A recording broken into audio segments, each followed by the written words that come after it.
Welcome to the EQ Video Tip. I'm your host, Eric Forsetter. We've got a great show as always today. Let's jump into the goals of EQ Video Tip.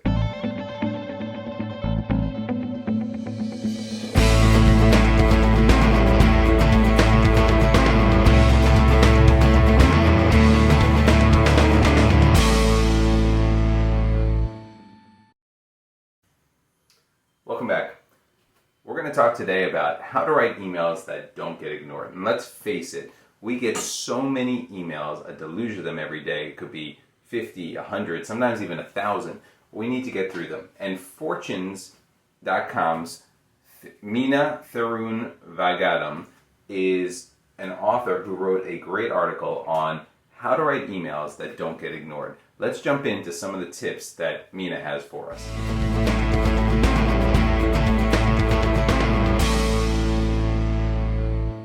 Tip number one, and this tip Meena takes from Amy Cheatham, who's a venture capitalist at Costa Nova Ventures based out of San Francisco.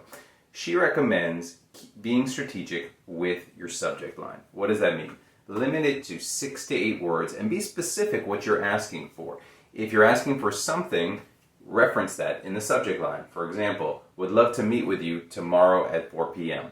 Make sure that the subject line is a tagline that will give the reader of that email a reason to open it. Because face it, we get hundreds of emails a day.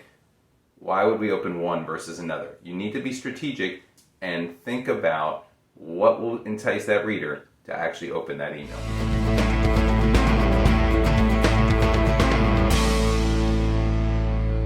Tip number 2, slow down and be deliberate. You're not the only one today scanning your emails quickly and just browsing through them. We tend today as a society to skim and search. And what causes us to do that is the deluge of emails that are out there. So before you hit send and rush off with that email, give it one more read, make it a quick edit, make sure it's slow, deliberate, and to the point. Avoid firing off those angry emails or something where you have to read between the lines because people don't necessarily read all of the lines.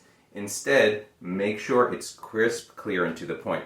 And more importantly, if there's an email chain that keeps going back and forth, try picking up the phone and consider a meeting as opposed to, or a phone call as opposed to emailing back and forth. Because a phone call can be worth 1,000 emails and save everyone time and that messy, overrun inbox. Slow down and be deliberate.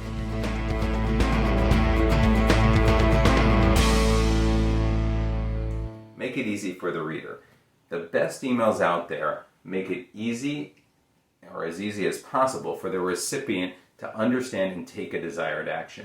They're direct, they convey a message that's very professional, but they also clearly articulate what's going on. For example, if you want a meeting with someone, clearly state, I'd love to meet with you. Do you have time next Tuesday at 10 a.m. or Thursday at 4 p.m.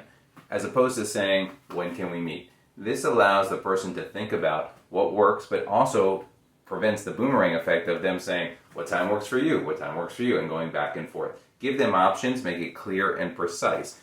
Be yourself, but be professional. And again, make it easy for the reader.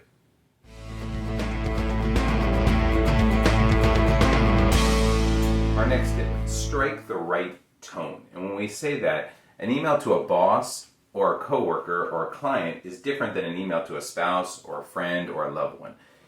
Make sure that you're striking the right tone and using words like please and thank you and completing full sentences.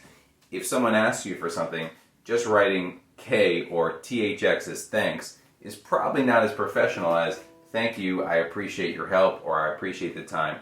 Little things like that make a big difference in terms of striking the right tone so that people understand their contributions are valued.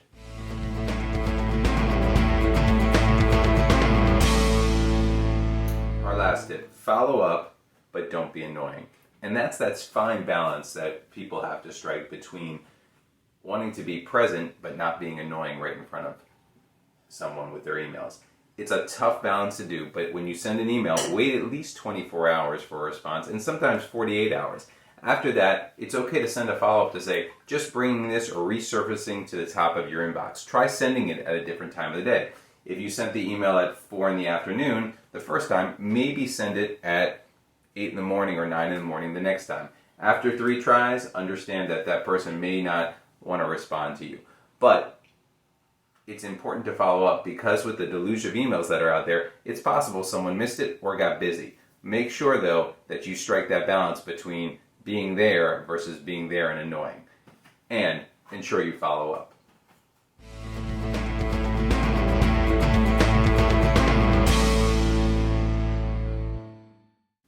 That concludes this week's EQ video tip. Hopefully you found a few nuggets here that will help you write emails that won't be ignored. Here's a quick recap in case you missed any of the tips.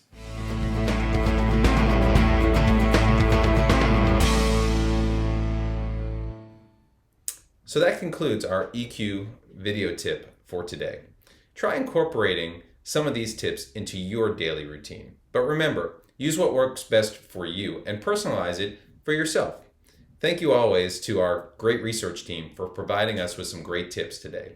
As always on EQ video tip, we want to end with gratitude. So thank you for watching. We really appreciate it. Here are some resources that you can use if you want more information on EQ going forward.